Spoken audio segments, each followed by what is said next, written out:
In this video, I'm going to show you how to make an infinite scroll posts or add load more posts button to Elementor's layout. The posts element allows you to display posts from blog or portfolio post type. It also offers many features like different pagination behaviors. Posts element is a part of Raven Elements. Raven is an exclusive plugin developed by ArcBiz which represents new useful elements to Elementor. So from Jupyter X control panel plugins, make sure Raven is installed and activated. Now let's go back to Elementor. I'm going to drag and drop posts widget to my layout. When I do that, a new dashboard on the left will appear. From Content tab, go to Source and make sure it is on Block. Now let's go to Settings. I'm going to change posts per page from 6 to 3.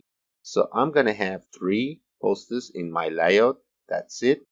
At the bottom of Settings, there is Pagination. By enabling Pagination option, you can set its behavior from View Pagination as option.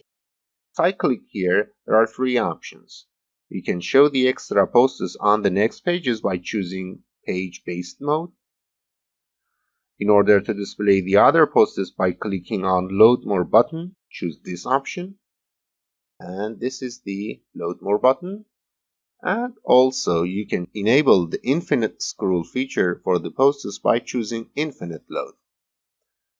Update the page, and let's check the results. I'm going to scroll down, check the posts. That's it. Thank you for watching.